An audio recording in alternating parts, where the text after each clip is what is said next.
تھا کہ میں اپنے آپ کے لیے بھی نفع کا مالک نہیں ہوں۔ یاد کیجیے وسلم کی اس واقعہ کو۔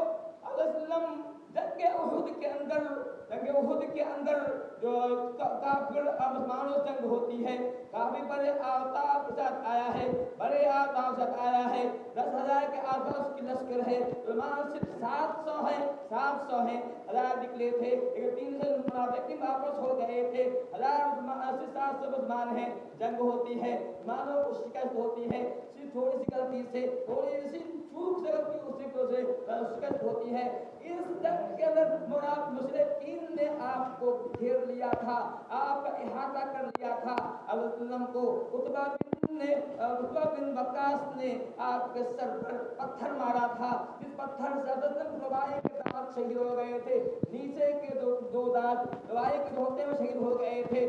اور اسی جنگ کے اندر اب ابن قمح بن عبداللہ نے وسلم کے سر پر تلوار مارا تھا، لیکن اتفاق ہے، اللہ کی مرضی ہے کہ آپ خود پہنے ہوئے تھے، خود پہنے ہوئے تھے، ایک تلوار مارا، پھر خود نے برداشت کیا، دوسرا تلوار مارا، جس وسلم کے جو ہے آنکھ کے نیچے جو ہڈی ہوتی ہے وہاں چوٹ لگی، وہ کٹا تھا وسلم کے، اور پھر پتھر مارا جس سے کھود کی کڑی آپ کے منہ میں گڑ گئی تھی، آپ بہت زخمی ہو گئے تھے۔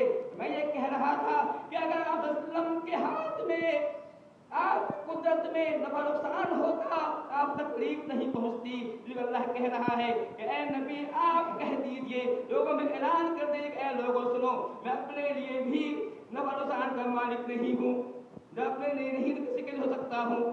جب میرا یہ معاملہ ہے کہ مجھے کچھ تکلیف ہو رہی ہے، پریشانی ہو رہی، مصیبت ہو رہی ہے، مجھ پر مصیبت ہو رہی ہے، مجھے پتھر سے مارا جا رہا ہے، آپ کو آپ کے پاؤں میں موچی جنگ میں آپ کے پاؤں گر گئے تھے، آپ کے پاؤں میں موچیں بھی آئی تھی، یہ بتا رہا ہے نبی وسلم جو ہے اپنے آپ کے لیے بھی نفع نقصان کے مالک نہیں ہے، اللہ کے مالک ہوتے آپ کبھی تکلیف نہ پہنچتی۔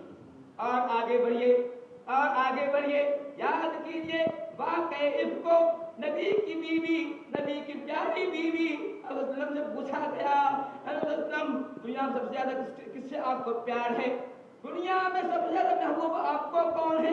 بخاری کی حدیث ہے، اب باتیں ہیں عائشہ، کہا پھر کون؟ کہا عائشہ کا بابا، پھر کون؟ کہا عمر، پھر کون؟ عثمان غنی۔ کیا بات کہہ رہا تھا کہ وہ عائشہ عنہا، اس پر بھی منافقین نے تہمت لگایا۔ نبی صلی اللہ علیہ وسلم کو معلوم ہوا، اب وسلم کو پہلے خبر نہیں، اب بعد میں معلوم ہوا کہ لوگوں نے عائشہ کو تہمت لگایا ہے۔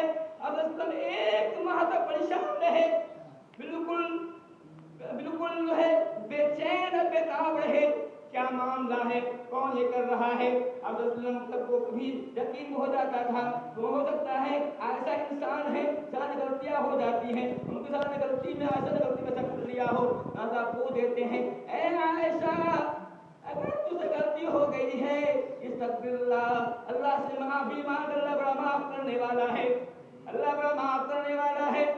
آپ اس وقت عائشہ نے جواب دیا تھا اگر میں ہاں کہوں آپ مان لیں گے، اگر میں نہ کہوں آپ میری نہیں مانیں گے، اللہ ہی جانتا ہے حقیقت کیا ہے، میں اللہ سے شکایت کروں گی، اللہ سے عرض کروں گی۔ کہنے مطلب یہ ہے کہ وسلم تکلیف دی گئی، پریشانیاں دی گئی، کہ وسلم نے ایسے وقت میں جو ہے اللہ پر اعتماد کیا۔ میں یہ کہہ رہا تھا کہ اگر نبی کے اختیار میں کچھ ہوتا، نبی کو تکلیف دی جاتی، ساتھ یہ بھی معلوم ہوا نبی عالم الغیب ہوتے، آپ پریشان نہ ہوتے۔ آپ کی بیوی کو تہمت لگایا جا رہا ہے، آپ وسلم جان جاتے کہ میری بیوی کو تہمت لگایا گیا ہے، لگایا وہ جھوٹا ہے، فلاں فلاں نے لگایا ہے، لیکن وسلم پتہ نہیں چلا۔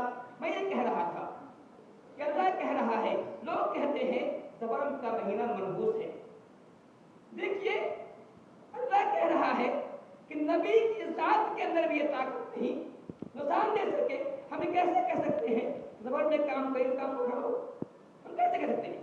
اللہ کہہ رہا ہے قل انی لا املک لکم ولا ضرا، اے نبی آپ کہہ دیجئے میں اپنے آپ کے لیے بھی نفع کا مالک نہیں۔